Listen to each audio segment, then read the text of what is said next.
বেনজির আহমেদের বিরুদ্ধে যে রিপোর্ট আসছে প্রায় 1000 কোটি টাকা যে সম্পদ অর্জন, ওনার যে দুর্নীতির অভিযোগ আসছে, ক্ষমতার অপব্যবহার অভিযোগ আসছে, পত্রিকায় হেডলাইন হয়েছে, এটার ব্যাপারে এখন পর্যন্ত কোনো ব্যবস্থা, ইনকোয়ারির ব্যবস্থা না দেখে আমি দুদকে এসে আমি নাগরিক হিসাবে আমি অ্যাপ্লিকেশন করে বলছি যে এটা ইনকোয়ারি করা দরকার। কারণ যদি সাবেক আইজিপি মহোদয়ের এত সম্পদ থাকে, তাহলে বাংলাদেশের পুলিশ ফোর্সের মধ্যে যারা সৎ অফিসার আছেন তারা খুব বেশি ফ্রাস্ট্রেটেড হবেন, এবং দেশে যারা তাও কিছু যারা সৎ আছেন তাদের উপর ব্যাপক প্রভাব পড়বে। আর যারা অসৎ আছেন তারা মোটামুটি প্রতিযোগিতায় নামবেন যে আমরা সবাই, যদি এটা সত্য হয়ে থাকে ওনার বিরুদ্ধে অভিযোগ, তারা বলবে যে এই আমরা সবাই বেনজির হইতে চাই। এটার জন্য আমার কাছে মনে হয়েছে এই দেশের জন্য এটা ভয়ানক একটা বিষয়, এটা ইনকোয়ারি হওয়া। যদি না দুদক না তাহলে কি করবে? পরিষ্কার হাইকোর্ট আছে। আমি একজন ইন্ডিপেন্ডেন্ট ক্যান্ডিডেট হিসাবে আমি, আপনারা জানেন, বিভিন্ন দুর্নীতির বিষয়ে কথা বলে আসতেছি। আমি সুযোগ পাইলে বলবই, কিন্তু সংসদ তো বিচারের জায়গা না, সংসদ তো ইনকোয়ারি করবে না, আইন প্রণয়নের জায়গা হচ্ছে সংসদ। তাও আমি সুযোগ পাইলে আমি সংসদে এইসব কথা আমি বলবো। আমি তো যেটা করতে পারবো দুদকের ভূমিকা নিয়ে আলোচনা করতে পারবো, কিন্তু ইন্ডিভিজুয়াল একটা দুর্নীতির অভিযোগের ভিত্তিতে কেন এটা তদন্ত হচ্ছে না, এটা তো আমাকে দুদককেই বলতে হবে।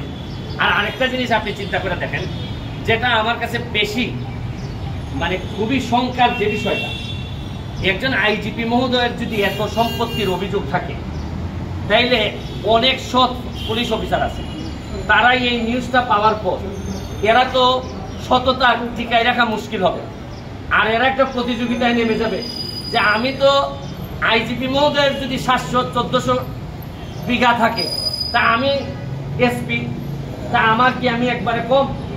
আমি ডিআইজি, আমি কি একেবারে কম? আচ্ছা আমার বাড়ি না হয় ওই জায়গায় না বা গোপালগঞ্জে না, তাদের মধ্যে একটা প্রতিযোগিতা শুরু হবে। আমি এমপি হিসাবে আমার 2টা উপজেলা আছে, 2টা উপজেলায় আমার 2টা থানা আছে, 2জন ওসি মহোদয় আছেন।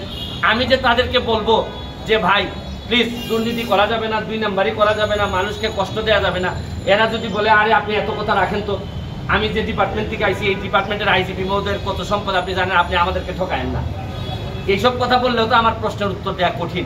এই জন্যই আমি চাচ্ছি যে দুদক বলুক যে উনি করছেন কিনা, তাইলে আমি আমার ওসি মহোদয়, এসপি মহোদয়কে বলতে পারবো যে দেখেন এই সব 2 নাম্বারই করলে কিন্তু এটা ভালো হবে না। আপনি দেখেন আমি যতগুলো অভিযোগ দুদকে নিয়ে আসছি, এর মধ্যে অনেকগুলা কাজ দুদক এমনিতেই করেছে, কিছু করেছে, আর কিছু জিনিস আছে কি আপনার ওই সেলফ স্টার্ট নেয় না দুদক নিজে স্টার্ট নেয় না, তখন করতে হয় কি পিছন থেকে ধাক্কায় ধাক্কায় স্টার্ট করাইতে হয়। আপনি দেখছেন না আমাদের ওই যে পুরাতন গাড়ি অনেকদিন পুরান হয়ে গেলে সেলফ স্টার্ট নেয় না, তো তখন করতে হয় কি পিছনে সাংবাদিক বা আমরা যারা আছি তখন ধাক্কাইতে হয়েছে, ভাই একটু ধাক্কাইলে স্টার্ট হবে।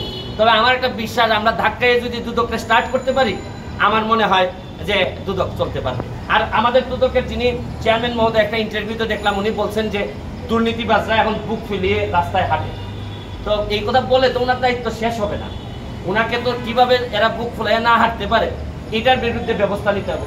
আর যদি একেবারে কিছু না নেন তাহলে আমাদের সবার মিলে দেশ থাকতে হবে।